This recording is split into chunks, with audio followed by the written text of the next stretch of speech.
अगर कह रहा है कि if m times of m term of AP is equal to n times of the n term then it's m plus n term is 0। याद रखना इस बात को।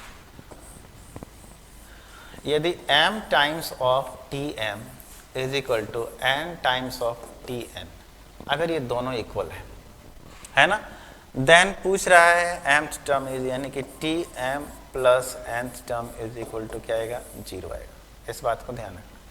यदि Tm times of mth term is equal to n times of n term है ना, then Tm plus n term is equal to क्या हो जाएगा, 0 हो जाएगा। इसको भी अपन प्रूव कर सकते हैं। कैसे, देखो मैं बता दूं, m into 2 m into Tm और Tm टर्म क्या हो जाएगा, a plus m minus 1 into d, जो कि बराबर है n into a plus n minus 1 into d. Clear है। अब यहाँ से ये चीज़ आपके सामने दे रखा है, ये चीज़ आपके सामने है, ठीक है।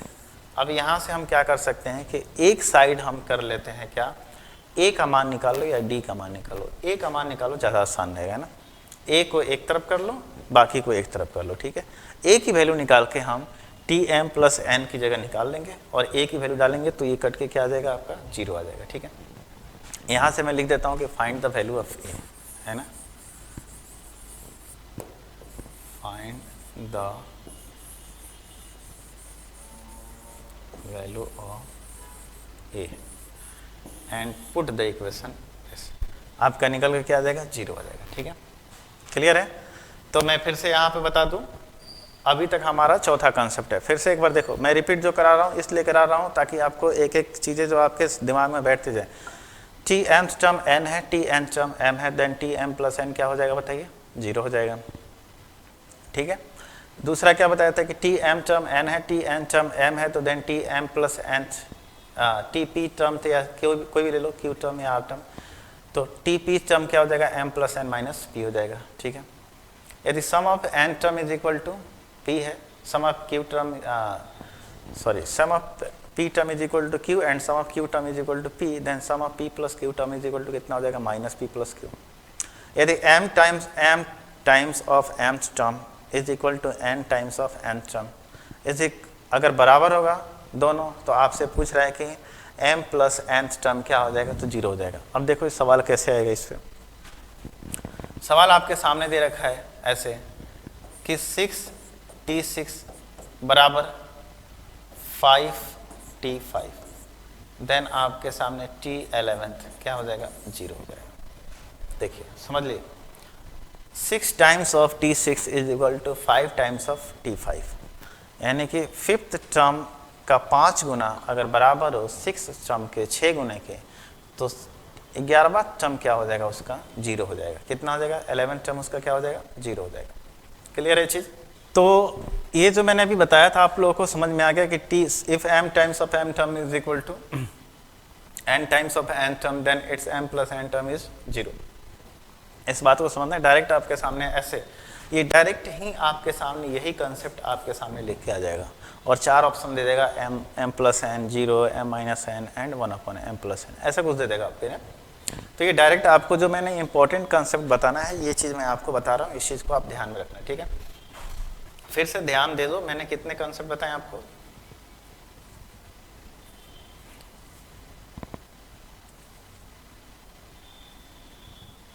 यहाँ से आपके कंसेप्ट स्टार्ट हो रहे हैं कि Tm टर्म n है, Tn टर्म m है, तो Tm प्लस n कितना हो जाएगा, 0 हो जाएगा। इस बात को ध्यान रखना है ना।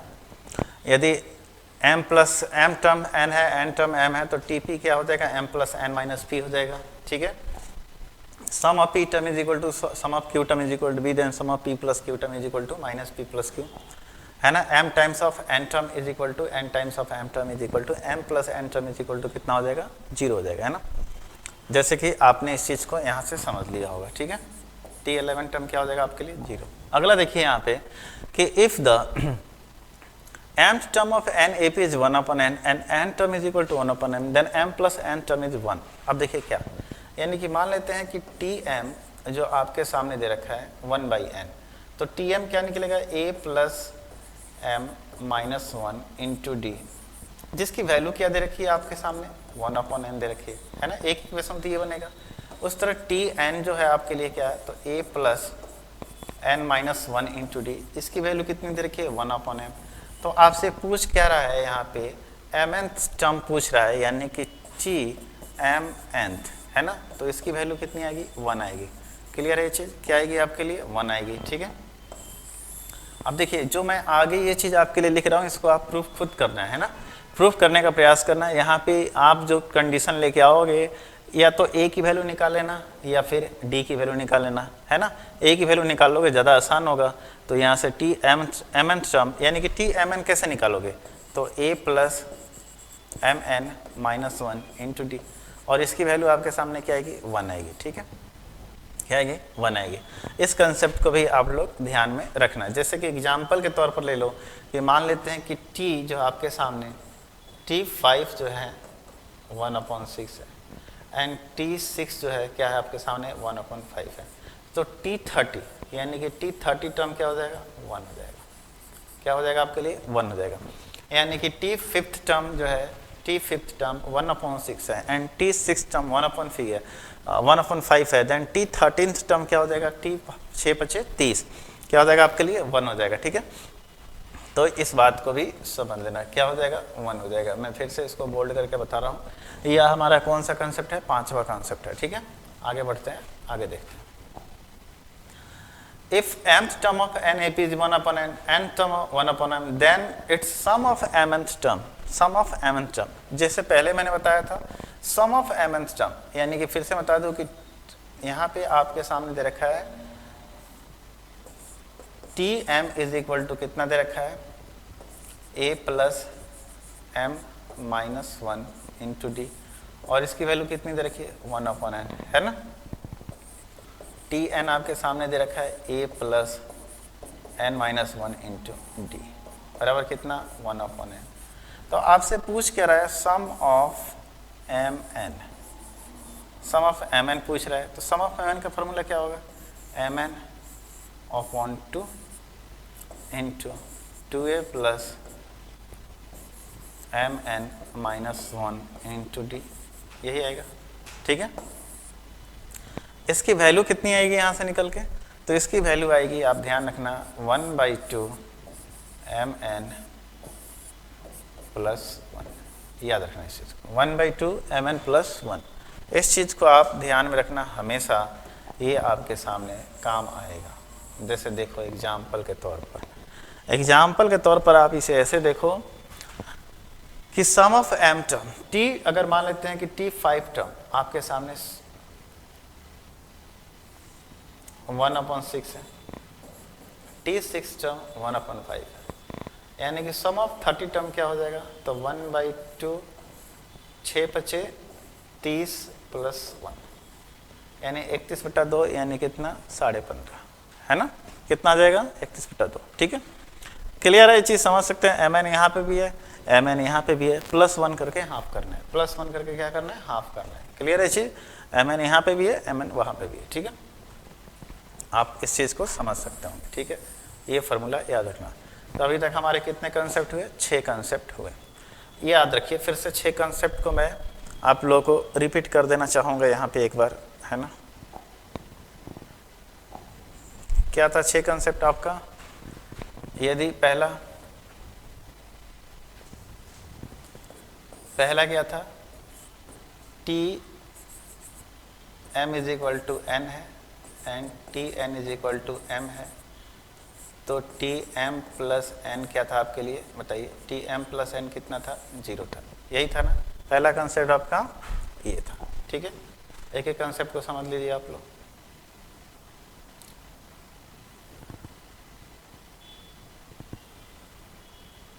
ये है ना, टी एम एन है, टी एन एम है, तो टी एम प्लस एन क्या हो जाएगा, 0 हो जाएगा।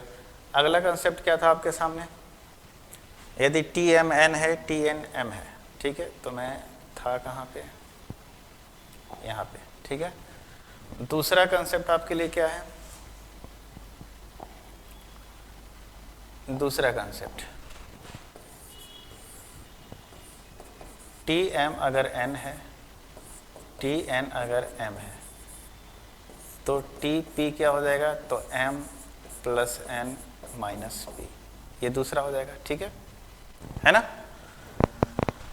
तीसरा कंसेप्ट के लिए हमने क्या बताया था आपको, चलिए तीसरा कंसेप्ट अपना क्या था, यहाँ पे एक एक चीज ध्यान में देखते जाइए आप लोग।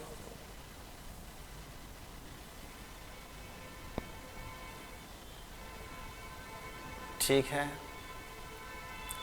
तीसरा कंसेप्ट था sum of p term sum of q term, ठीक है।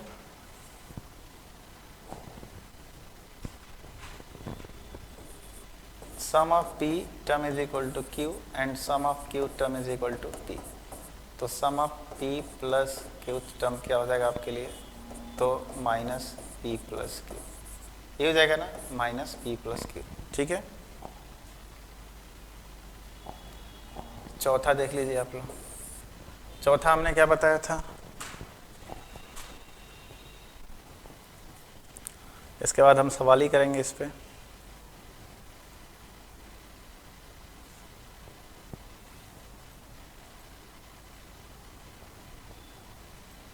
ये था आपका mth टर्म, ठीक है।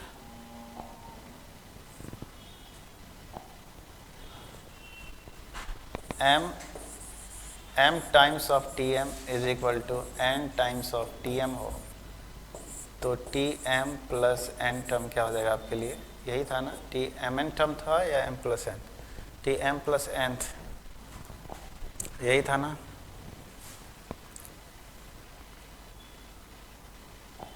बिल्कुल, T M plus N term, M times of M term is equal to N times of N term, then T M plus N term is equal to क्या हो जाएगा आपके लिए, जीरो। कितना हो जाएगा, जीरो, ठीक है। चलिए पांचवा कंसेप्ट आपके लिए क्या था, पांचवा था आपके लिए ये, यदि m टर्म 1 अपॉन n है, n टर्म 1 अपॉन m है, देन mn टर्म कितना हो जाएगा, तो 1 हो जाएगा, ठीक है। mth term 1 upon n and nth term 1 upon n, यानी कि tm is equal to 1 upon n and tn is equal to 1 upon m, ठीक है। तो mnth टर्म था tmnth टर्म, tmn टर्म कितना हो जाएगा, 1, यही बताया था मैंने आपको, है ना। mn term 1 upon n and n term 1 upon m, then mnth term कितना हो जाएगा, 1 हो जाएगा, ठीक है। आगे हमने क्या बताया था, सम ऑफ सम, इसी बात पे था। छठा कंसेप्ट आपके लिए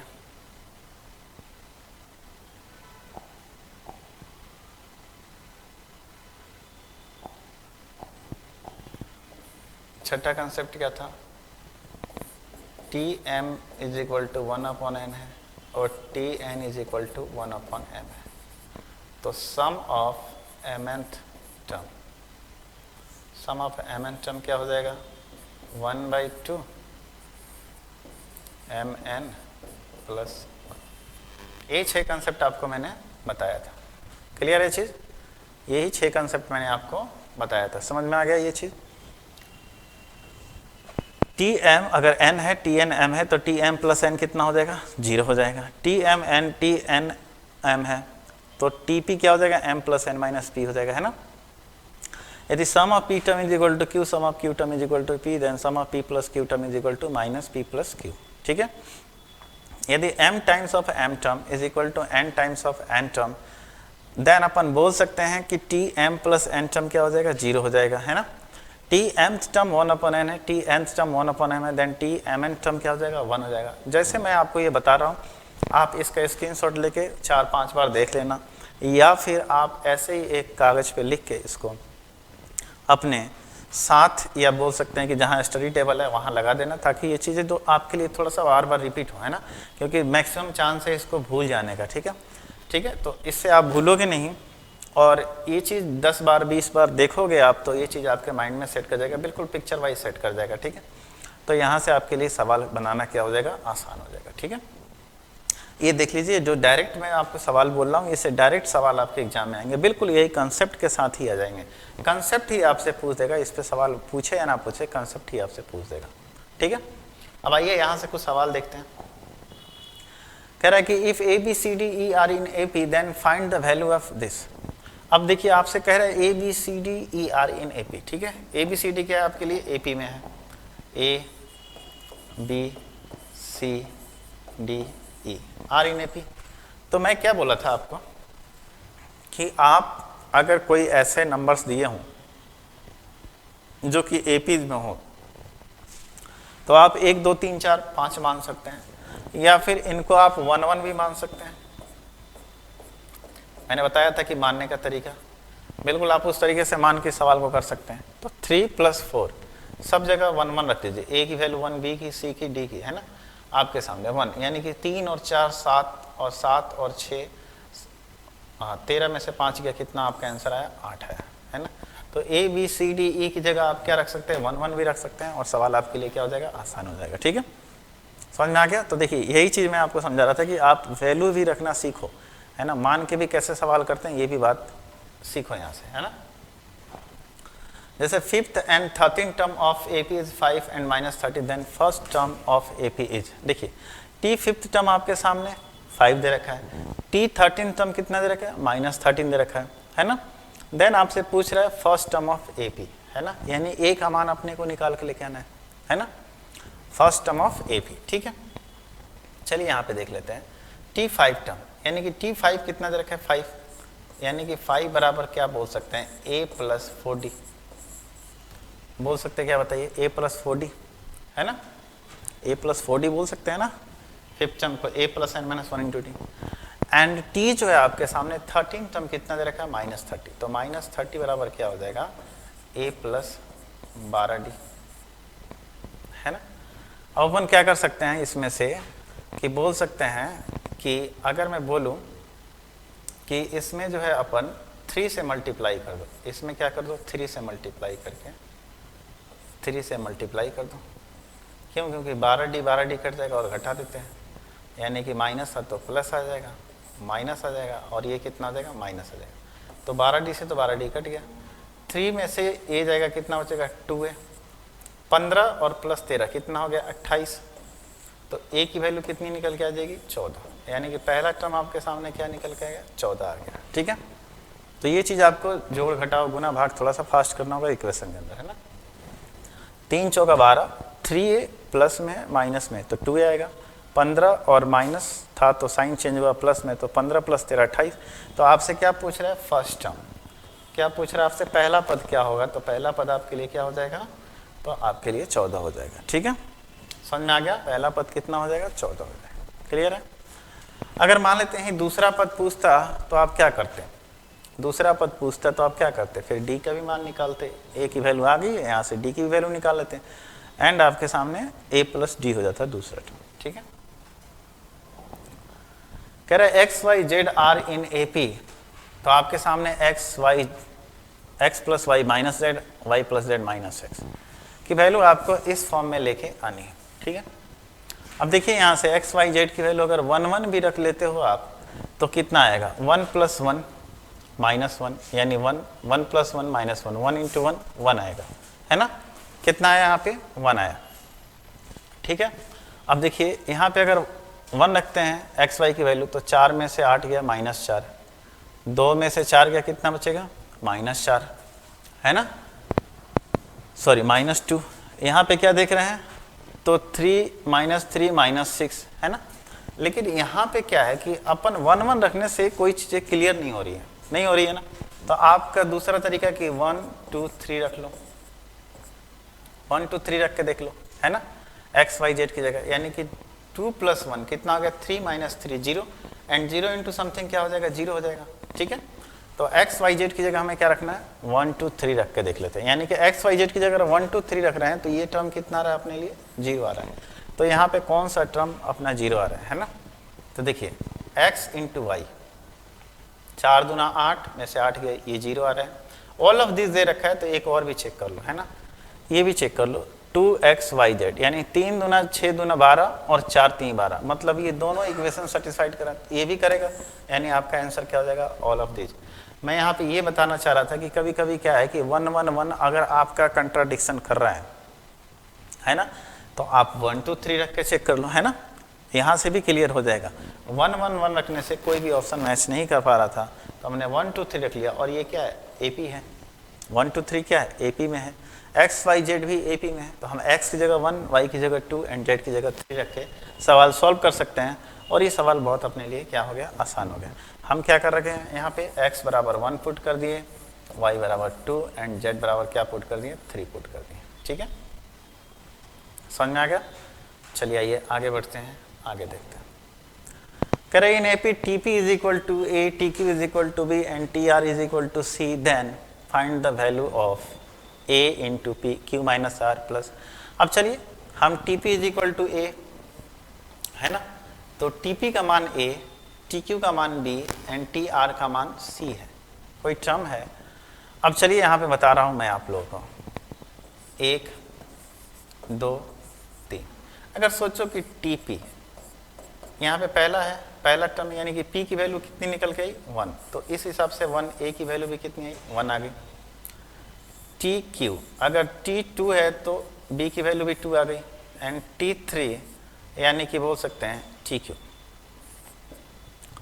TR बराबर कितना है, 3 है, यानी कि पहला पद यानी कि P का मान यहाँ पे क्या निकल के है, 1, तो P की वैल्यू 1 रखने पे A की वैल्यू कितनी आ रही है, 1 आ रही है, ठीक, क्योंकि 1 2 3 किस में है, AP में है, इन AP की बात कर रहे हैं, तो AP में कह रहा है कि T पहला पद अगर 1 है, दूसरा पद 2 है, तीसरा पद 3 है, तो बोल सकते हैं PQR की वैल्यू 1 2 3 एंड ABC की वैल्यू भी 1 2 3 आ गई कि नहीं आ गई। तो यहाँ से आपसे पूछ रहा है कि चलिए इस कंडीशन को आप फुलफिल कराइए कि क्या इसका वैल्यू आएगा। अगर इस चीज़ को आप A plus n minus 1 into D करके बनाए तो लेंदी जाएगा, बहुत लेंदी जाएगा, है ना, तो उस हिसाब से हमें यहाँ पे अब ऑप्शन पुट करना है। A की जगह क्या है, 1 इंटू, चलिए मैं इधर लिख देता हूँ, 1 Q minus R, 2 minus Q minus R यानी 2 माइनस 3 यानी कि -1 हो गया, प्लस B की वैल्यू कितनी है, 2 है, and R minus P, R minus P यानी कि 3 माइनस 1 कितना हो गया, तो 2, तो 2 दूना कितना हो गया, 4 हो गया, है ना, एंड C की वैल्यू कितनी है, तो 3 है, तो प्लस में है 3 into P minus Q, P minus Q यानी कि कितना हो गया, -1, P में से अगर Q घटाएंगे यानी 1 में से 2 माइनस 1 यानी कि -3, तो बोल सकते कितना ये आएगा, -3 -1 -4 और 4 कितना हो गया आपके लिए, तो 0 हो गया, है ना। यहाँ पे हमने P की वैल्यू कितनी, पहला पद तो TP यानी कि T फर्स्ट कितना है, सेकंड TQ यानी कि T दूसरा पद 2 है, TR यानी कि T तीसरा पद कितना है, 3 है, यानी बोल सकते हैं यहाँ पे कि P की वैल्यू कितनी है, 1 है, Q की वैल्यू कितनी है, 2 है, R की वैल्यू कितनी है, 3 है। तो इस तरीके से मान के भी सवाल बहुत आसान तरीके से किया जा सकता है, ठीक है, समझ में आ गई ये बात आप लोग, है ना। कह रहे if k plus 3 3k and 4k plus 2 be any 3 conjugative terms of an AP then the value of k is. याद कीजिए कि जब मैं बताया था कि A B C R in AP, तो 2b is equal to A plus C, यानी कि बीच वाले टर्म का दोगुना दोनों अंतिम वाले टर्म के योग के बराबर होता है, तो बीच वाला टर्म कितना है, 3k, यानी कि 2 इंटू 3k बराबर हो जाएगा फर्स्ट प्लस लास्ट, यानी k plus 1 plus 4k plus 2 यानी कि 6k, और यहाँ पे कितना है 5k, 5k में से 6k जाएगा तो k बराबर कितना हो गया, 1 प्लस 2 3, तो k की वैल्यू यहाँ से कितने निकल के आ गई, 3 निकल के आ गई, है ना। याद है ना कि अगर AP में है, अगर मैं बोला था कि यदि A B C R in AP यदि AP में है तो 2b बराबर क्या होता है, A प्लस C, ये मैंने बताया था आप लोग, तो उसी कंसेप्ट का मैंने यहाँ पे क्या किया, यूज किया, क्लियर है, यानी कि 2b बराबर A प्लस C, ठीक है। आइए आगे बढ़ते हैं। कह रहे कि list value of n for which 1 3 5 7 plus n greater than equal to 400, मतलब कि n का वो सबसे छोटा मान बताइए जहाँ से इनका योग जो करें तो ग्रेटर देन कितना हो, 4 हो, है ना। चलिए n का छोटा मान निकालने के लिए सबसे पहले तो इनका योग करते हैं। कॉमन डिफरेंस कितने का है, a यहाँ पे कितना है 1 है, d कितना है आपके सामने तो 2 है ना। n का अपने को मान निकाल कर लेके आना है, ठीक है। चलिए n का मान कैसे निकालेंगे, तो बोल रहा है कि n/2, 2a यानी कि 2 प्लस n-1, d की वैल्यू कितनी है 2, जिसकी वैल्यू कितनी होनी चाहिए 400 से बड़ी या इक्वल, है ना, सबसे छोटा मान, ठीक है। तो देखिए अगर मैं 2 से भाग दूँ तो कट जाएगा, यानी क्या बचेगा n, यहाँ पे क्या बचेगा 1 प्लस n-1, है ना, यही बचेगा ना। 2 यहाँ से भी कॉमन करके काट देंगे तो 1, ग्रेटर देन इक्वल टू कितना आएगा 400, n से n कट गया, यानी कि n² का मान बड़ा और बराबर किसके 400। तो n का सबसे छोटा मान क्या होगा, यहाँ पे n का मान 20 रखेंगे तो 20 जो है 400 के बराबर हो गया, यानी n बराबर आपके सामने यहाँ पे क्या आ गया 20, आ गया कि नहीं आ गया। 21 रखेंगे तो बड़ा हो जाएगा 441 हो जाएगा, ये फुलफिल करेगा।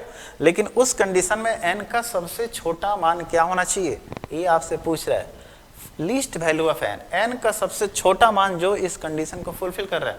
तो n का सबसे छोटा मान क्या आएगा, तो 20 आएगा, जो इस कंडीशन को बिल्कुल फुलफिल करेगा। क्लियर है चीज। चलिए आगे बढ़ते हैं। कह रहे कि which term of AP is 0, मतलब एपी का कौन सा पद इसमें 0 होगा। पहला पद कितना है 64 है और कॉमन डिफरेंस कितना है -4 है, यानी a बराबर कितना है 64 एंड d बराबर कितना है -4। कैसे, तो 60 - 64 -4, है ना। कह रहे कि 0 यानी कि 0, a कितना है 64 प्लस n-1, कॉमन डिफरेंस कितना है -4 का, ठीक है। इधर आएगा तो -64 बराबर n-1 इंटू कितना -4, इससे काटेंगे तो कितना और कटेगा, माइनस से माइनस कट जाएगा 16, यानी कि 16 बराबर कितना हो जाएगा n-1, दैट इम्प्लाई n बराबर कितना हो जाएगा 17, यानी कि 17वां पद यानी 70 टर्म क्या हो जाएगा 0 हो जाएगा, 17 टर्म 0 हो जाएगा। क्लियर है चीज, 17वां पद आपका क्या हो जाएगा 0 के बराबर हो जाएगा।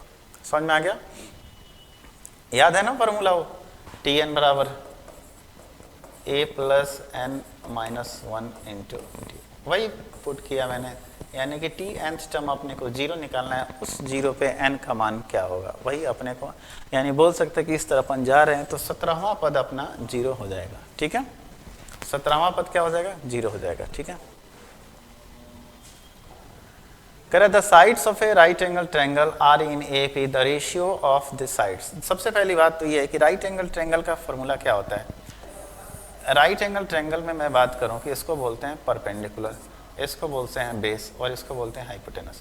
तो राइट एंगल ट्रायंगल के अंदर होता है कि p² प्लस b² बराबर क्या होना चाहिए h² होना चाहिए, यानी कि लंब का स्क्वायर प्लस आधार का स्क्वायर बराबर खंड का स्क्वायर। साथ साथ यहाँ पे कह रहा है कि एपी में मतलब उनके बीच कॉमन डिफरेंस भी समान होना चाहिए। तो देखिए 1 2 3 एपी में है, लेकिन 1 का स्क्वायर 1, 2 का स्क्वायर 4, 4 और 5 क्या 3 का स्क्वायर 9 के इक्वल है, नहीं है, तो ये तो होगा नहीं।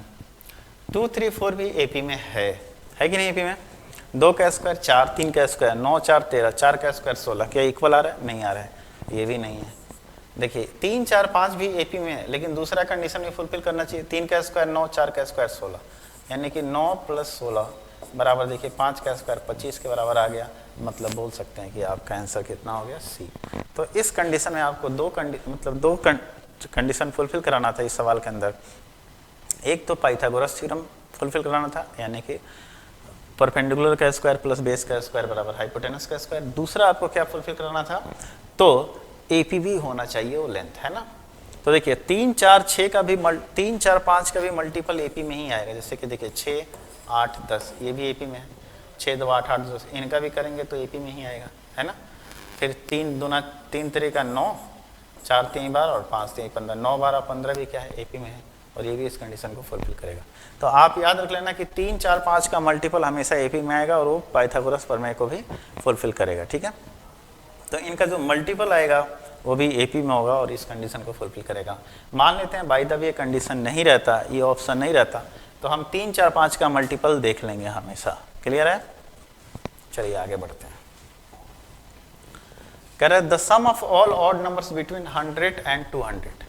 सम ऑफ ऑल ऑड नंबर्स, तो sum of all odd numbers कितना होगा? पहला टर्म कितना हो जाएगा बताइए? तो पहला टर्म 101 एंड दूसरा टर्म कितना हो जाएगा? 103। होगा कि नहीं होगा बताइए? आगे बढ़िए आप, अगला टर्म इनके बीच के बोला है तो 199। ठीक है, अब देखिए 100 और 200 के बीच में सबसे पहली बात है कि हमें जो है sum of all odd numbers का सम लेके आना है। Sum of all odd numbers का सम। ठीक है, तो आप एक बात बताइए कि पहला टर्म निकल गया आपके सामने, दूसरा टर्म भी निकल गया। तो दो तरीका है यहाँ पे करने का। आप यहाँ से तो पहले ये पता करिए कि 199 कौन सा टर्म है, मतलब नंबर ऑफ टर्म्स कितने होंगे, ये पता कर सकते हैं आप, है ना। आप एक बार बताइए, मैं आपसे पूछना चाहता हूँ कि 100 और 200 के बीच में कितने नंबर हैं? 100 और 200 के बीच में 101 नंबर है। 101 नंबर है। इस कंडीशन में 100 भी इवन नंबर है और आपका 200 भी इवन नंबर है। तो बोल सकते हैं कि मैं आपसे पूछूं कि 1 से 100 के बीच में, थोड़ा सा दिमाग लगाइए आप यहाँ पे, 1 से लेके 100 के बीच में कितने ऑड और कितने इवन होंगे? तो बोलेंगे सर 50 ऑड नंबर होंगे और 50 इवन नंबर होंगे। यही होगा ना, है ना, आधा आधा हो जाएगा। लेकिन 100 और 200 के बीच में कितने ऑड और कितने इवन होंगे? कितने ऑड और कितने इवन होंगे? तो 100 और 200 तक, 100 से स्टार्ट करो 200 तक, कितने टोटल नंबर होंगे? तो टोटल नंबर बोलोगे सर 101 होगा, क्योंकि 100 भी शामिल करना है, 200 भी शामिल करना है ना। समझ में आ गया? तो 101 नंबर जिसमें इवन से स्टार्ट हो रहा है और इवन से खत्म भी हो रहा है, यानी इवन की संख्या एक ज़्यादा होगी। तो बोल सकते हैं कि 100 और 200 के बीच में 51 इवन नंबर होंगे एंड 50 क्या होंगे? ऑड नंबर होंगे। समझ में आ गया? तो हमारे पास नंबर ऑफ टर्म कितने निकल के आ गए? 50 निकल के आए। तो याद कीजिए, मैंने सम ऑफ एन टर्म का फॉर्मूला क्या बताया था? n/2 first plus last. ये बताया था कि नहीं बताया था? तो फर्स्ट आपके सामने है, लास्ट आपके सामने है, n भी आपके सामने है, यानी n कितना है? 50/2। फर्स्ट कितना है? 101। लास्ट कितना है? 199, है ना। तो 199, 300 और 300 गुने 25 यानी कितना हो जाएगा? 25 तिहाई 7500। कितना हो जाएगा आपके सामने? 7500। आप करोगे तो ये कटेगा, ये कितना हो जाएगा? 300 हो जाएगा, है ना। और 300 में गुना कर दो किससे? 25 से, तो 25 तिहाई 75। ठीक है, तो ये चीज़ क्लियर हो गया ना। देखिए यहाँ से अगर ये कॉन्सेप्ट आप थोड़ा सा दिमाग लगाते हो, ये कॉन्सेप्ट अगर थोड़ा भी दिमाग लगाते हो, तो आपको एक चीज़, नंबर ऑफ टर्म निकालने का झंझट क्या हो गया? खत्म हो गया। इस बात को ध्यान में रखना, नंबर ऑफ टर्म निकालने का झंझट आपका क्या हो गया? खत्म हो गया। ठीक है, क्लियर है चीज़? चलिए आइए आगे बढ़ते हैं। करें A B C D E are in A P, then A B plus C plus D is equal to 21, then find the mean value of the first term and the last term. ठीक है, mean value, है ना। अब देखिए यहाँ पे याद रखिए यहाँ पे कि A B C D and E, है ना। तो याद रखिए मैंने एक बार आपको बताया था कि b plus C plus D बराबर, मैंने क्या बताया था? कितने टर्म है? 3 है, तो 3/2 इंटू ए प्लस ई। बताया था कि नहीं बताया था? कि b प्लस ए एम में number of A M between A and E, तो b plus C plus D का मान कितना दे रखा है? 21 दे रखा है। 21। हमें a प्लस e/2 निकालना है, क्योंकि मीन वैल्यू यहाँ पे बोल रहा है। कितना? Mean value. मीन वैल्यू का मतलब क्या होता है? a प्लस e/2, यानी कि 3 से ये कितना हो जाएगा? कट जाएगा। 3 से कटेगा कितना बार में? 7 बार में, यानी a प्लस e/2 बराबर कितना आ गया? तो 7 आ गया आपका। कितना आ गया? 7। अगर यही पूछता कि फर्स्ट और लास्ट टर्म का योग निकालिए तो 7 दूना कितना हो जाता है? 14 हो जाता है। लेकिन आपसे पूछ कर रहा है कि find the mean value of first term यानी कि a and last term e, और b plus C plus D का मान आपके सामने कितना दे रखा है? तो 21 दे रखा है। याद कीजिए जो मैंने मीन वैल्यू वाला बात बताया था, यहाँ पे ध्यान दे सकते हैं आप लोग इस चीज़ को।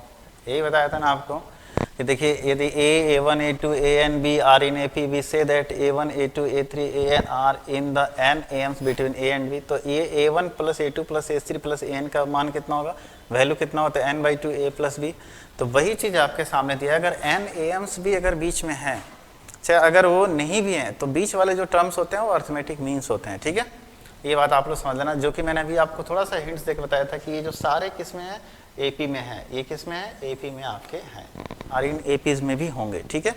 देखिए थोड़े थोड़े बातों का आप लोग ध्यान रखेंगे तभी ज़्यादा जाके समझ पाएंगे आप लोग, ठीक है। तो छोटी छोटी बातों का आपको ध्यान रखना है। चलिए आइए अगला सवाल देखते हैं। इफ़ कह रहा है कि a का पावर n+1, ठीक है, आपके सामने a का पावर कितना है n+1 प्लस b का पावर भी कितना है n+1 अपॉन में कितना है a का पावर n प्लस b का पावर n दे रखा है, ठीक है। अब कह रहे am of a and b then n is equal to क्या होगा, मतलब कि a और b का जो है ना ये am है, तो a और b का am किस फॉर्म में होता है, तो a प्लस बी अपॉन के अंदर 2 होता है। तो पूछ रहा है कि n का कौन सा मान यहाँ पे रखेंगे कि जो इस फॉर्म में आ जाए। अगर a और b दो संख्या और उसका आपको अर्थमेटिक मीन निकालना है तो अर्थमेटिक मीन कैसे निकालते हैं, a प्लस बी अपॉन 2। अगर 3 संख्या हो तो नीचे 3 देते हैं, लेकिन यहाँ पे a और b का अर्थमेटिक मीन निकालना तो a प्लस बी अपॉन 2 ही होगा, ठीक है। तो आप यहाँ से देखिए कि a का पावर n+1 प्लस b का पावर n+1 अपॉन a का पावर n प्लस b का पावर n दे रखा है ना। तो पूछ रहा है n का कौन सा मान सेटिस्फाइड करेगा, ठीक है। n का मान अगर 1 रखते हैं तो a square plus b square plus a upon b, a plus b आएगा, जो कि इस फॉर्म में नहीं आएगा। नीचे तो 2 आना चाहिए ना, नीचे 2 आने के लिए इसको 0 यानी कि n को 0 रखेंगे तो a का पावर 0 कितना हो जाएगा 1 और b का पावर 0 1, 1 प्लस 1 नीचे 2 आ जाएगा, है ना। 0 प्लस 1 a का पावर 1 a एंड b का पावर 1 b। आप लोगों को पता होना चाहिए कि किसी भी संख्या के पावर में अगर 0 है तो उसकी वैल्यू कितनी होती है, 1 होती है। जैसे a का पावर 0 इसका मान कितना आएगा, 1 आएगा। a का पावर -1 इसका मतलब क्या होता है, 1 अपॉन a होता है। यदि a का पावर n इंटू a का पावर m, जब आधार सेम होता है तो पावर क्या होता है, ऐड हो जाता है, यानी कि a का पावर m प्लस n हो जाएगा ना। यदि पावर सेम है, यदि a का पावर n इंटू b का पावर n, अगर पावर सेम है तो आधार में क्या होता है, यानी बेस में गुना हो जाता है, यानी a b का पावर कितना हो जाएगा, n हो जाएगा।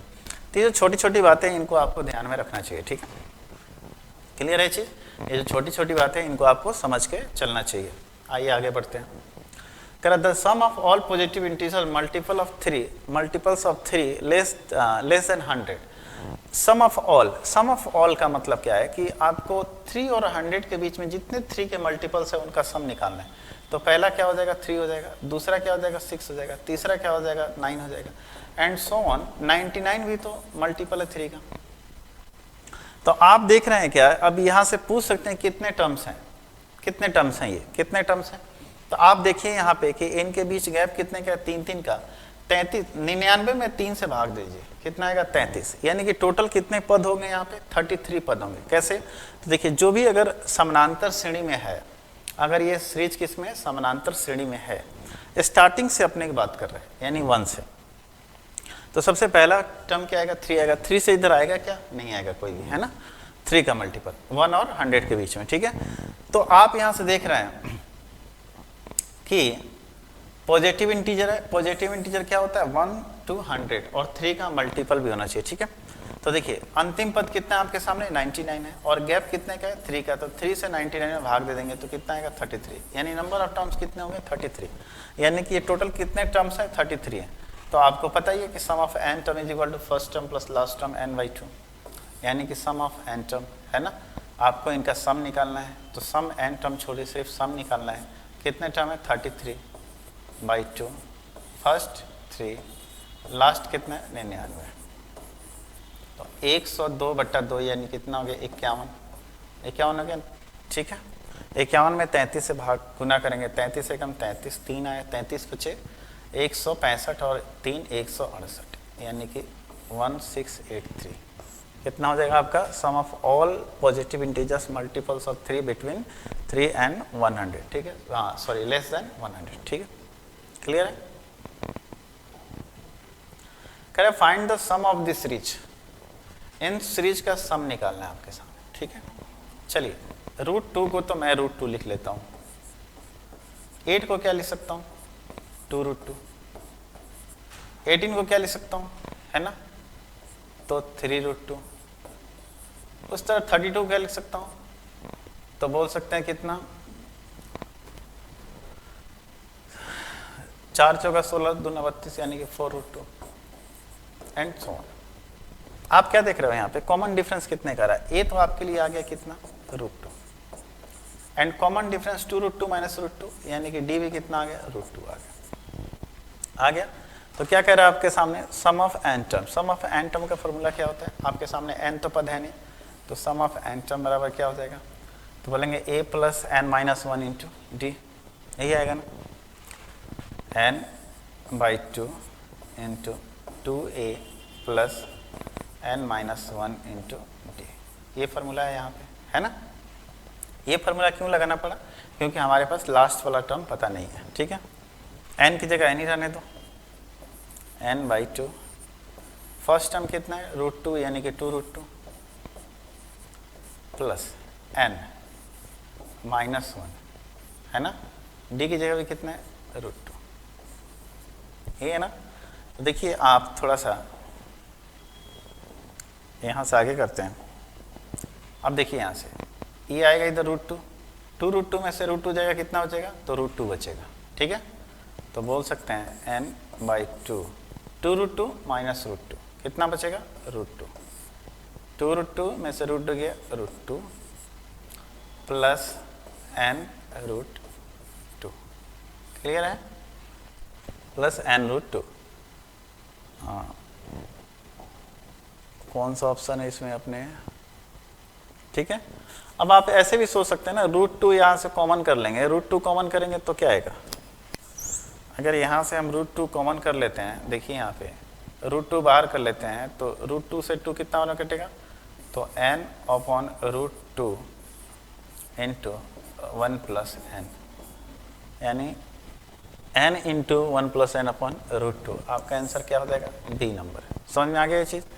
तो ये चीज़ आपको एक सीरीज था उसका सम निकालना था, तो उस सम से अपन कर सकते हैं। मतलब आप देख रहे होंगे कि मैं जो आपको सवाल बता रहा हूँ लगभग हर टाइप का बता रहा हूँ, कहाँ फार्मूला लगाना है, कहाँ कंसेप्ट यूज करना है, ठीक है। समझ में आ गया। आगे देख रहे हैं, if in AP third term is 18 and seventh term is 30 then find the 17th sum, ठीक है। तीसरा टर्म 18 है और सातवां टर्म कितना है, 30 है, then find the 17th term, ठीक है। T3 18 है, यानी कि 18 बराबर क्या लिख सकते हैं, a प्लस 2d, तीसरा को लिख सकते हैं n minus 1 into D, and seventh term यानी कि a प्लस 6d बराबर कितना है, 30 है। चलिए माइनस माइनस माइनस कर देते हैं, कट गया, ये कितना हो गया, माइनस का 12 बराबर 2d प्लस का माइनस 6d माइनस 4d, 3, यानी d की वैल्यू कितनी निकल के आ गई, 3, d की वैल्यू 3 निकल के आ गई, तो a की वैल्यू कितनी हो जाएगी, 3 दूना 6, यानी a बराबर आपके सामने यहाँ से कितना आ गया, यहाँ पे पुट कर दे d की वैल्यू 12। आपसे क्या पूछ रहा है, T 17 टर्म, 17 टर्म का मतलब क्या हो गया, a प्लस 16d, यानी कि 16 तिया कितना हो गया, 48, a की वैल्यू कितनी है, 17 है ना, तो 16 इंटू n माइनस, अच्छा सम ऑफ इट 17 टर्म। चलिए सम ऑफ इट 17 टर्म पूछ रहा है आपसे, ठीक है। Sum of it 70 term, 70 term का सम कैसे निकालेंगे, n बाई 2, 2a यानी कि 12 दूना 24 plus 2a plus n minus 1 into D, यानी कि 16d, यानी 16 तिया कितना हो गया, 48। समझ में आ रहा है आप लोगों को कि नहीं आ रहा है, ठीक है। 16 तिया कितना हो जाएगा, 48, है ना। तो 48 प्लस 24 कितना हो गया, तो अपन बोलेंगे कि 40 और 20 60, 72 और 2 से भाग देंगे तो 36, है ना। तो 36 इंटू 17, तो 17 पच्चे 85, 17 छके 102, है ना। एंड आपके सामने 17 तिया 51 और 10 61, यानी आपका आंसर कितना देगा, 612। ये काटेंगे तो कितना बार में कटेगा, 36 बार में कटेगा, कटेगा कि नहीं, तो 17 इंटू 36 आएगा कितना, 17 छके 102, 17 तिया 51 और 10 61। तो ये चीज़ आपने समझ लिया होगा। थोड़ा सा फास्ट मैंने किया, फास्ट इसलिए किया ताकि आपको एग्जाम में भी उसी अप्रोच में काम करना है। क्यों, अब अपन चीज़ों को हर बार फार्मूला नहीं लिखेंगे और ज़्यादा उसको स्लो भी नहीं कर सकते, ठीक है। a प्लस 2d है यहाँ पे, है ना। क्यों आया, क्योंकि थर्ड टर्म है, तो थर्ड टर्म क्या होगा, a प्लस 2, जैसे n टर्म क्या होता है, a plus n minus 1 into D, उस तरह पहला पद क्या होगा a, दूसरा पद क्या होगा a प्लस d, तीसरा पद a प्लस 2d, ठीक है। क्लियर है चीज़, कोई डाउट यहाँ पे नहीं। चलिए आइए आगे बढ़ते हैं, अगला सवाल देखते हैं। अगला सवाल है कि log 10 to का power n and log 10 base 2 का power n plus 3 are in AP, then find the value of x। अगर ये तीन पद AP में दे रखे हैं, ये तीन पद क्या दे रखे हैं, AP में दे रखे हैं, तो मैंने क्या बताया था, मैं आप लोगों को थोड़ा सा log में पढ़ाऊंगा, लेकिन फिलहाल जो कंसेप्ट है वो समझ लेना, ठीक है। कंसेप्ट क्या होता है कि यदि log m इंटू n हो तो इसका मतलब क्या होता है, log m प्लस log आपके सामने n होता है, log m plus log n, ठीक है। इस कंसेप्ट को आप समझना। तो जब ये बीच वाले टर्म का 2 गुना यानी कि 2 log 10 और ये ऊपर में क्या है 2 का पावर n माइनस 1, ठीक है।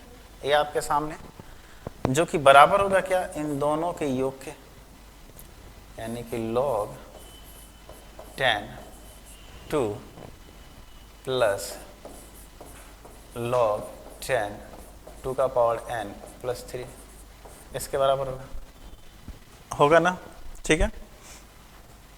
देखिए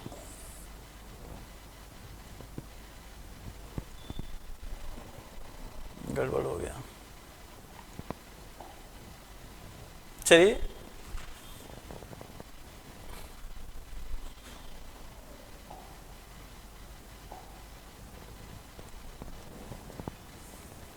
ये चीज़ था, ठीक है। चलिए मैं फिर से लिख देता हूँ। यहाँ पे देखिए मैं बोल सकता हूँ कि 2 log 10 2 का पावर n माइनस 1 बराबर बोल सकते क्या, log 10 2 प्लस log 10 2 का पावर n प्लस 3 बोल सकते हैं ना। अब मैंने अभी थोड़ा देर पहले बताया था कि यदि log m plus log n हो तो log m इंटू n हो जाता है ना। ये 2 यदि इधर मल्टीप्लाई में तो इधर पावर में जाता है, यानी कि log 10 2 का पावर n माइनस 1 का ये क्या हो जाएगा, होल स्क्वायर बराबर है, इसको लिख सकते हैं log 10, ठीक है। ये 2 इंटू 2 का पावर n प्लस 3 ये हो जाएगा। दोनों साइड log 10 है, log 10 है तो ये हट जाएगा, ठीक है। बात समझ आ गया। तो यानी कि बोल सकते हैं अब यहाँ से आपके सामने फाइंड द वैल्यू ऑफ, आपके सामने क्या लिखाना है, x, x नहीं है ये n है, क्या ये n है, n है, ठीक है। आपको n का मान लेके आना है, ठीक है। n का मान कैसे लेके आएंगे, सबसे पहली बात तो यहाँ से आप इस चीज़ को देखिए, थोड़ा सा मैं इसको ऊपर कर देता हूँ, ठीक है। अब देखिए मैं 2 के पावर n को क्या मान लेता हूँ, y मान लेता हूँ, तो y माइनस 1 का स्क्वायर हो जाएगा, यानी ये y माइनस 1 का क्या हो जाएगा, स्क्वायर। हमने क्या मान लिया, 2 का power n is equal to y मान लिया, ठीक है। और यहाँ पे क्या हो जाएगा, बराबर 2 इंटू वाई प्लस 3, ठीक है। अगले स्टेप में आपका सवाल बन गया, पहले एक बार तोड़ लीजिए, Y square plus 1 minus 2y, इसको इधर ले आइए, माइनस 2y माइनस 6 बराबर क्या हो गया, 0, यानी Y square minus 4y minus 5 is equal to 0, ये होगा ना। अब देखिए यहाँ से y की 2 माने यहाँ से निकल के आएगी, एक तो y बराबर क्या निकल के आएगा, y बराबर यहाँ से निकल के आएगा क्या आपके सामने, देखिए एक तो आपके सामने आएगा कितना, किस में टूटेगा ये, -5 में एंड +1 में, यही दो में टूटेगा ना। -5y plus 1y minus 4y, दोनों गुना करेंगे तो -5y करेगा, तो जिसमें टूटता है उसका अपोजिट लिखते हैं, यानी कि एक तो 5 आएगा और एक क्या आएगा, -1। तो दो बात, y बराबर हमने क्या माना था, 2 का पावर बोलिए n, तो 2 का power n is equal to -1 तो आएगा नहीं, क्या आएगा, ये तो सेटिस्फाइड करेगा नहीं, क्या करेगा, 5। 2 का power n is equal to क्या सेटिस्फाइड करेगा, 5। अब बात करते हैं हमें n का वैल्यू लेके आना है, तो हम क्या करते हैं, दोनों साइड अपन log ले लेते हैं, किसमें, बेस 2 में, है ना। तो log बेस 2 में ले लो, ठीक है। तो log इधर भी आप log बेस 2 ले लो, इधर भी log बेस 2 ले लो, ठीक है।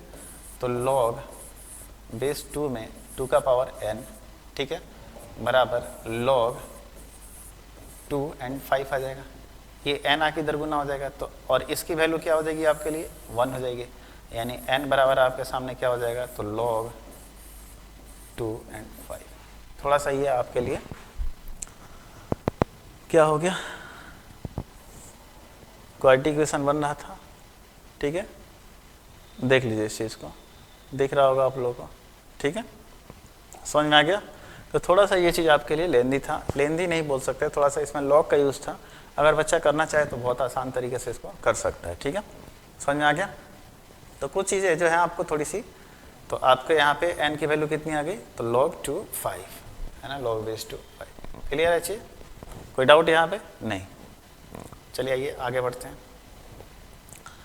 कह रहा है कि if nth term of NAP is 3 + n/5 then find the sum of 105 term. ठीक है, कह रहा है क्या Tn इज इक्वल टू जो है आपके सामने, Tn इज इक्वल टू है 3 + n/5 है ना। आपको 105 टर्म का योग निकालना है, कोई नहीं, कितने टर्म्स का योग निकालना है, 105। तो सम ऑफ 105 टर्म का फॉर्मूला क्या होगा, 105/2 n/2। फर्स्ट टर्म n का मान 1 रख लो यहाँ पे, तो 3 और 1 4/5, और n का मान एक बार 105 रख लो, तो 105 + 3 108/5 हो जाएगा। क्या बताइए, n का मान एक बार 105 है, 105 + 3 108/5। तो ये हो जाएगा कितना, नीचे तो आपके 5 बचेंगे, तो ये 5 से तो ये कितना बार में कटेंगे, 21 बार में, और ये 112 तो ये कितना बार में कटेगा, 56 बार में। यानी आपका आंसर कितना हो गया, 21 × 56, यानी 21 6 से कर लो, 21 6 कितना हो जाएगा, 6 × 6 6 दूना 12 और 5 17 76 आ रहा है, इसमें भी है, एंड 5 दूना 10 और 1 11 1176 आपका आंसर है। ठीक है, एक कोई एपी का जो टर्म है वो लीनियर फॉर्म में है, जो याद करो मैंने स्टार्टिंग बताया था, है ना। तो पहला पद क्या हो जाएगा, 3 + 1 4/5, आखिरी पद क्या हो जाएगा, 3 + 1 105/5 है ना। टोटल नंबर ऑफ टर्म्स कितने हैं, 105 है। तो n/2 × first term plus last term करके इसका आंसर अपन निकाल सकते हैं। कोई ज़रूरी नहीं है कि कॉमन डिफरेंस निकालो फिर आगे बढ़ो।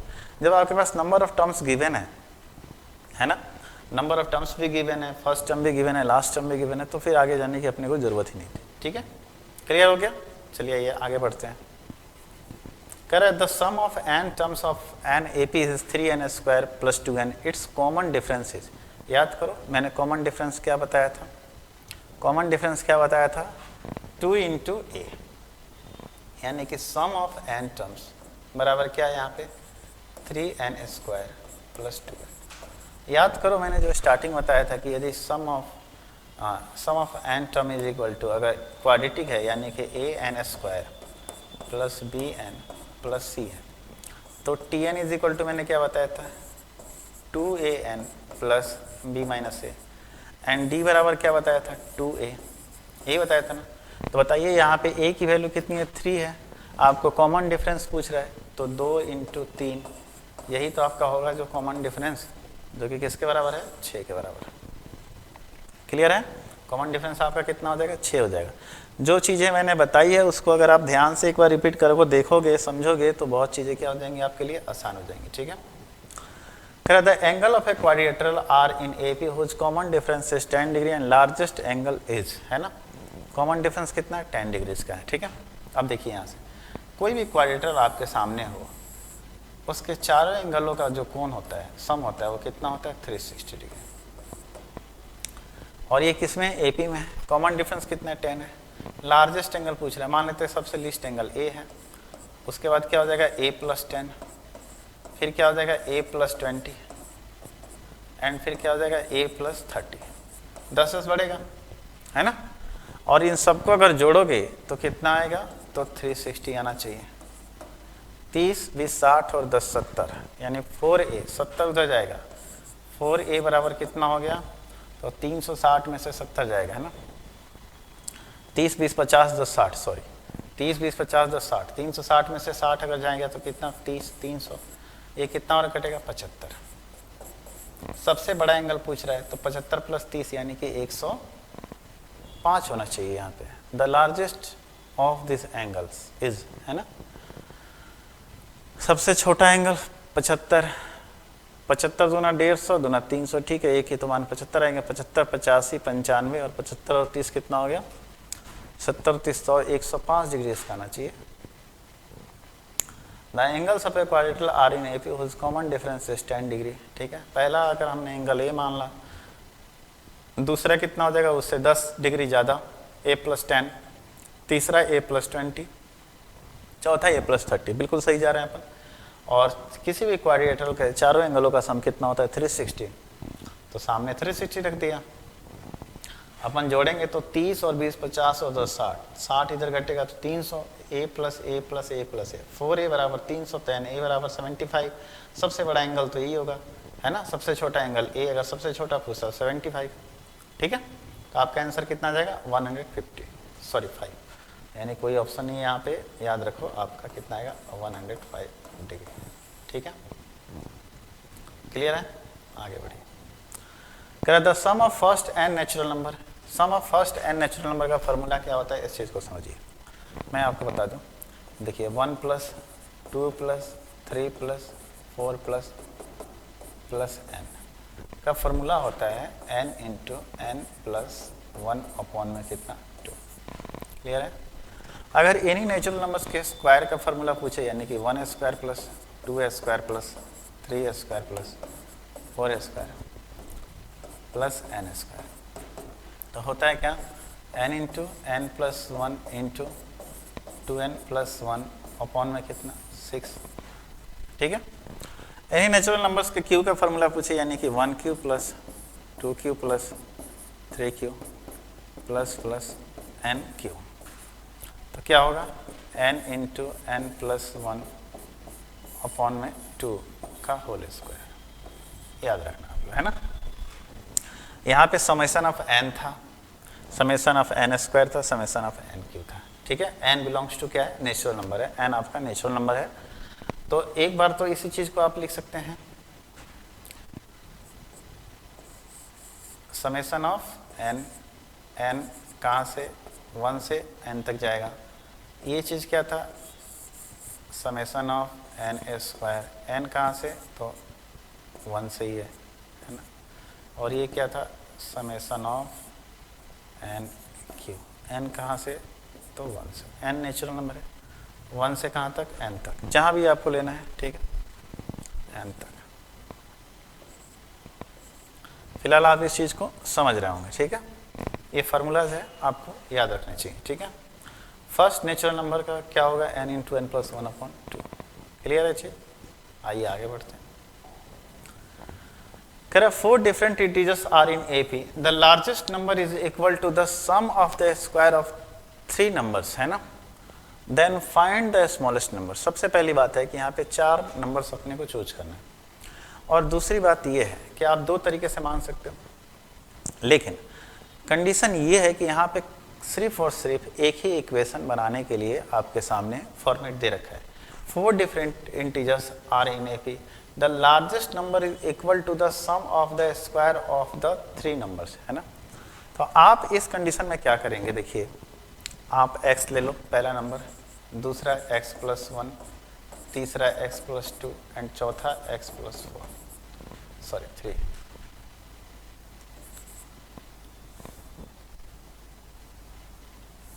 समझ में आ गया, क्या आ गया x + 3।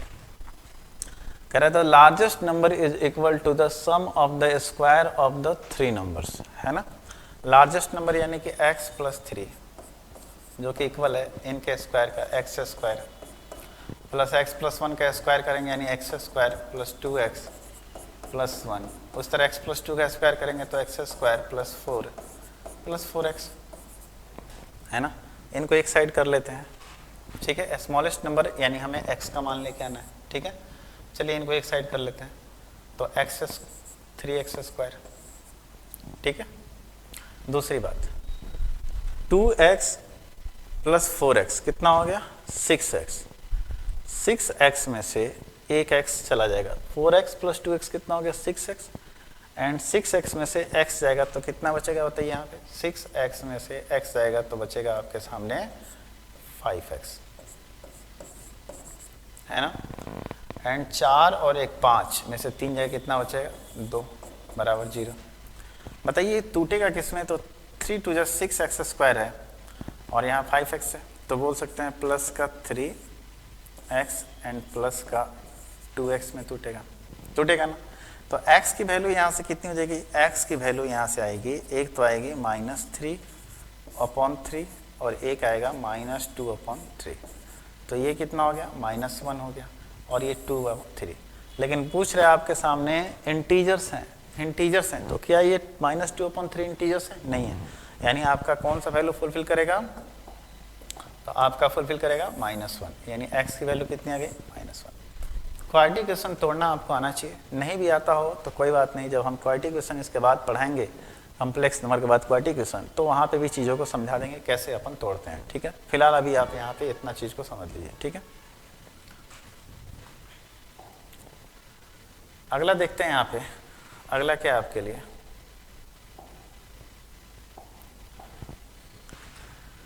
करें the sum of p terms of an A P is the same as the sum of q terms, then the sum of p plus q term क्या होगा, है ना।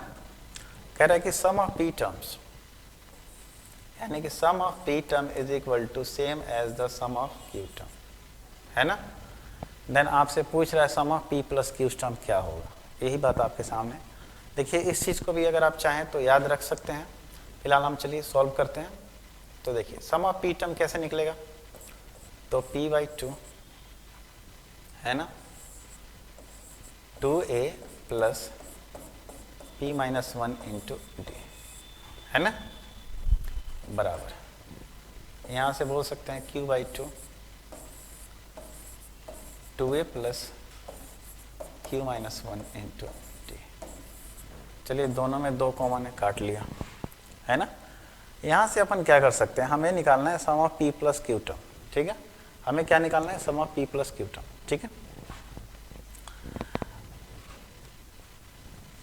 देखिए समझिए इस चीज़ को, हम गुना कर लेते हैं, तो एक साइड लेके आते हैं a और एक साइड को लेके आते हैं d, यानी बोल सकते हैं कि 2ab प्लस, है ना, ये करेंगे तो कितना हो जाएगा p² माइनस, अगर बोला जाए तो कितना हो जाएगा -dp, pd कर दो, उस तरह कर लेते हैं अपन -2aq, इसको इधर लेके आ जाते हैं, है ना, एंड बोले तो plus q² d minus qd बराबर 0। कोई दिक्कत नहीं, यहाँ तक समझ में आ गया आप लोग। ये रिजल्ट में बाद में डायरेक्ट आप याद रख लेना। ठीक है, ये अपना q है ना। अब देखिए यहाँ से मैं बोल सकता हूँ क्या कि a बराबर क्या हो सकता है, यहाँ पे a की वैल्यू क्या लिखे है ना।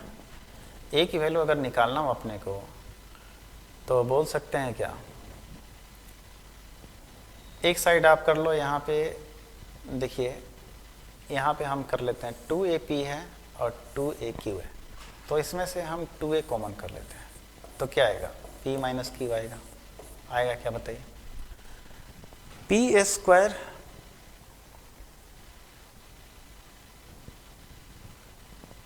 सॉरी यहाँ पे p² होगा, है ना,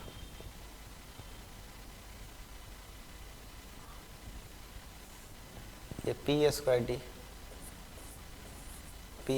होगा। ठीक है, एंड q², यहाँ से अपन क्या कर लेते हैं, और जब ये इधर आएगा तो माइनस में हो जाएगा ना, यहाँ पे इस बराबर की तरह आएगा तो क्या हो जाएगा, माइनस हो जाएगा। ठीक है, ये माइनस था तो क्या हो जाएगा, प्लस हो जाएगा, एंड ये आपके सामने प्लस था तो इधर आके क्या हो गया, माइनस।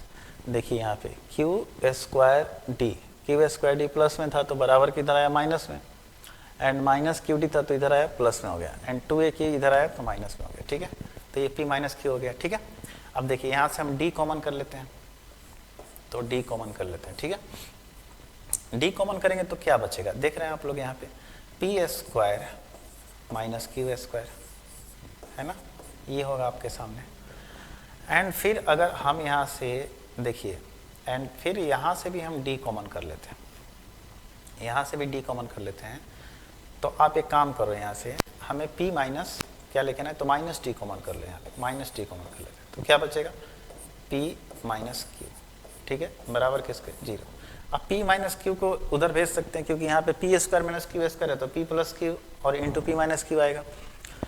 तो अपन बोल सकते हैं p माइनस क्यू अपन उधर दे देते हैं ना।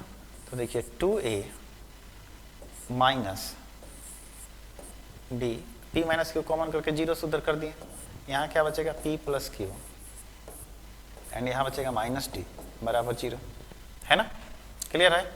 तो बताइए यहाँ से अपन बोल सकते हैं कि 2a बराबर क्या हो जाएगा, 2a बराबर अगर देखा जाए तो 2a बराबर हो जाएगा आपके सामने क्या, d को उधर ले जाएंगे और ये यानी कि d कॉमन हो जाएगा और क्या बचेगा यहाँ पे, प्लस में था तो माइनस, ये माइनस डी था तो प्लस डी हो जाएगा, माइनस डी और ये क्या बचेगा 1 प्लस पी प्लस क्यू आएगा, क्या बताइए, यहाँ से ये चीज़ आ गया, क्लियर है, कोई डाउट नहीं। यानी कि 2a बराबर हमारे पास इतना आ गया, ठीक है। चलिए इसमें से अपन d कॉमन कर लेते हैं, यहाँ से अपन d कॉमन कर लेते हैं तो 2a बराबर क्या हो जाएगा, d कॉमन कर लें तो 1 माइनस 1, ठीक है, और ये कितना हो जाएगा माइनस p माइनस क्यू,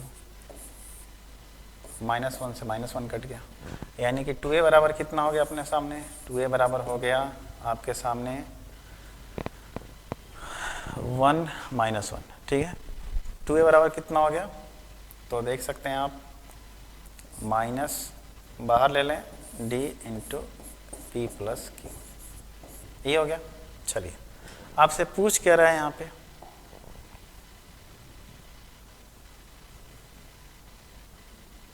ये चीज़ यही है ना आपके सामने, पूछ क्या रहा है कि sum of p plus q term, है ना। तो sum of p plus q का फॉर्मूला क्या होगा, sum of p plus q का फॉर्मूला क्या होगा, तो p plus q upon 2 n/2 2a plus p plus q minus 1 into D, यही होगा ना, ठीक है। तो 2a बराबर अपन लिख सकते हैं क्या बताइए, 2a बराबर यहाँ से क्या लिख सकते हैं, p plus q upon 2, 2a की वैल्यू लिख सकते हैं क्या, माइनस माइनस डी पी लिख दो, है ना, माइनस डी क्यू लिख दो और इसमें गुना कर दो तो प्लस ये हो जाएगा क्या, डी पी चाहे पी डी कर दो प्लस पी क्यू हो जाएगा, है ना, ये डी क्यू माइनस डी, यही आएगा क्या, ये तो कट जाएगा आपके सामने, है ना, कहीं अपन गलती कर रहे हैं।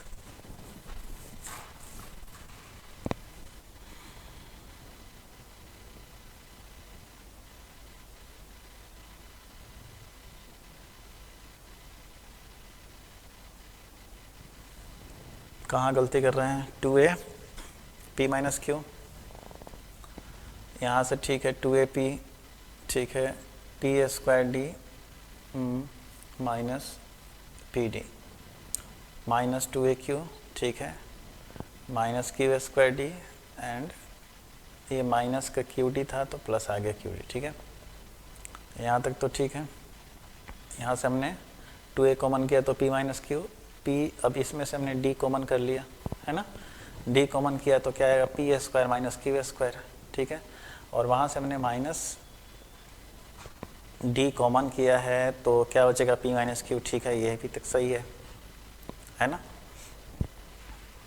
यानी कि अपन बोल सकते हैं क्या, यहाँ से इतना करने की ज़रूरत ही नहीं थी अपने को, ठीक है। यहाँ देखिए एक बार के लिए इतना छोड़ दीजिए इस चीज़ को, ठीक है, इस चीज़ को छोड़िए। यहाँ पे मैं क्या बोल सकता हूँ यहाँ पे कि माइनस 2a बराबर क्या हो जाएगा, माइनस 2a मतलब कि चलिए यहाँ पे क्या था आपके सामने, ये 2a था, यही था ना।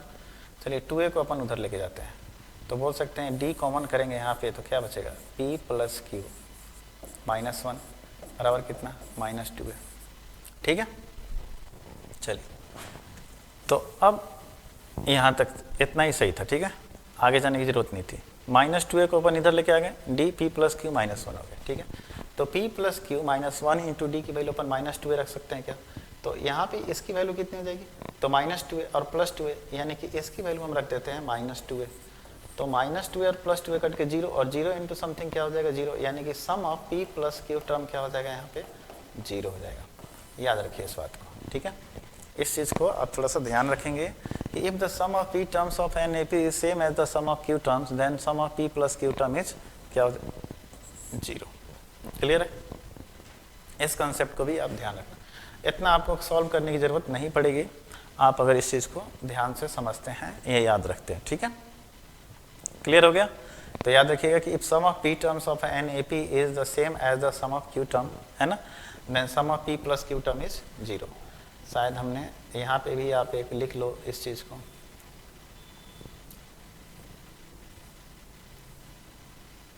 ये लिखवाया था हमने, तो अपन 7th कंसेप्ट लिख सकते हैं कि sum of p term is equal to sum of q term, है ना, देन सम ऑफ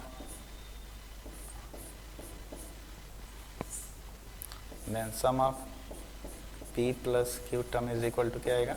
0 आएगा, ठीक है। यदि sum of p term is equal to sum of q terms in AP, then sum of p plus q term is equal to क्या हो जाएगा आपके लिए? 0 हो जाएगा, ठीक है। समझ आ गया ये बात? चलिए आइए अगला क्वेश्चन देखते हैं। In any AP number of terms is 2n + 1, the ratio of sum of odd terms and sum of even term. देखिए नंबर ऑफ टर्म्स किस में है? AP में। n कहाँ है? यहाँ पे नेचुरल नंबर्स है ना, n क्या है? नेचुरल नंबर्स है। तो कह रहा है कि इनके सम ऑफ इवन टर्म्स और सम ऑफ एन टर्म्स के आप योग का रेशियो निकालिए, ठीक है। अब देखिए यहाँ पे जो टर्म्स है वो 2n + 1 में है, मतलब कि किस में? ऑड नंबर्स में है, क्योंकि 2 × n इवन, 2 में अगर किसी संख्या से मल्टीप्लाई करो तो इवन बना देता है, अगर उसमें एक 1 जोड़ देते हैं तो क्या बन जाता है? ऑड बन जाता है। तो जो इन AP में नंबर ऑफ टर्म्स हैं 2n + 1 के टर्म में, ठीक है। आप देखिए यहाँ से, चलिए देख लेते हैं। यहाँ पे कोई भी AP का टर्म ले लो, कोई जरूरी नहीं है कि इसी फॉर्म में लो, 1 2 3 4 एंड 5, है ना, ठीक है। तो समझ लीजिए यहाँ पे n का मान हमने क्या रखा था कि 5 आया, n का मान हमने रखा था 2, यानी n बराबर 2 रखने पे 2 दूना 4 और 1 5 आया। n बराबर क्या रखने पे? 2 रखने पे ये क्या आया? 5 आया। तो आप इनके ऑड टर्म्स यानी कि 1 और 3, 4 और 5 कितना हो गया? 9, और इवन टर्म्स 2 और 4 कितना? 6, यानी काटेंगे तो कितना आएगा? 3/2। ऑड और इवन टर्म्स का रेशियो कितना आ रहा है? 3:2 आ रहा है कि नहीं? तो इसमें कौन सा ऐसा n का मान रखें जहाँ पे 3:2 आ जाए? तो n का मान 2 + 1 3/2, क्या आएगा आपका आंसर? B number. क्लियर है? तो देखिए ऐसे सवाल को आप ऐसे भी डील कर सकते हैं, ठीक है। उस तरह कह रहा है कि in AP sum of p term is equal to q term is equal to r term is equal to ABC। शायद मैंने यहाँ पे थोड़ी देर पहले ये सवाल बताया था कि sum of p terms, sum of q terms and sum of r term is equal to ABC, है ना। मान लेते हैं ABC कोई AP में नंबर लेते हैं ना, 1 2 एंड 3, ये A मान लिया हमने, ये B मान लिया, C मान लिया, ठीक है। तो sum of p terms is equal to कितना है? A है। तो सम ऑफ p मतलब SP का मान कितना आ गया? सम ऑफ p टर्म्स, है ना। तो A आ गया, है ना, A है, A, और A की वैल्यू हमने कितनी मानी है? 1 मानी है ना, ठीक है। And sum of q terms, q यानी कि अपन दूसरा ले लेते हैं, q का मान यहाँ पे क्या ले लेते हैं? 2 ले लेते हैं। तो सम ऑफ 2 टर्म्स की बात करें, यानी सम ऑफ q टर्म्स कितना हो गया? अगर मैं बोलूं, चलिए यहाँ पे SP यानी कि पहले पद का योग 1 आ गया, 2 पदों का योग कितना आ गया? 3 आ गया। सम ऑफ r टर्म यानी 3 पदों का कितना आ गया? तो सम ऑफ r को हमने क्या माना? 3 माना है। ABC हमने कितना माना है? 1 2 3 माना है, ठीक है। सम ऑफ r 3 2 5 और 1 6 आ गया। आ गया कि नहीं आ गया बताइए? क्लियर है? समझिए कैसे मैंने किया। अगर हमने ABC को, A B एंड C को हमने क्या मान लिया? 1 2 3, ठीक है। ABC respectively in AP sum of p terms, sum of q terms and sum of r terms is ABC, है ना। कोई भी AP का एक सीरीज ले लो, है ना, कोई भी एक AP का सीरीज ले लो, हमने मान लिया 1 2 3 मान लिया। तो सम ऑफ वन टर्म्स, अगर p की जगह अगर 1 रखते हैं तो a की जगह कितना आता है बोलो? 3 आता है। आप इसको ऐसे नहीं मानो, इसको ऐसे मानो 1 2 एंड 3 ऐसे मान लेते हैं, ठीक है। अब आप देखिए सम ऑफ p की जगह हमने क्या ले लिया? 1 टर्म्स। कितना टर्म्स ले लिया? 1 टर्म्स। तो इस हिसाब से a हमारा कितना आया? 1 आया। अगर q की जगह हम 2 टर्म्स का योग लेते हैं, 2 टर्म्स, तो q का मान हमने क्या माना? यहाँ पे 2 माना। मैं साइड में लिख देता हूँ। यहाँ पे हमने p का मान 1 माना, p का मान यहाँ 2, तो 2 तो 2 प्लस 1 कितना आ गया? 3, जो कि किसके बराबर है? b के बराबर है। और r की बात करें, है ना, तो सम ऑफ 8 टर्म्स, यानी 8 मैंने 3 टर्म, 3 2 5 और 1 6, तो r बराबर हमने क्या माना? 3, तो c बराबर कितना है? 6 आया, ठीक है। अब आपसे पूछ क्या रहा है? a अपॉन q, a कितना है? 1 है, q कितना है? 2 है, तो 1 upon 2 into q minus r, q minus r यानी कि -1, q माइनस आर कितना है? -1। a की वैल्यू कितनी है? 1 है, यहाँ से a बराबर 1 एंड q बराबर कितना है? 2 है, तो 1 अपॉन 2 इंटू -1 कितना हो गया? -1 अपॉन 2, ठीक है।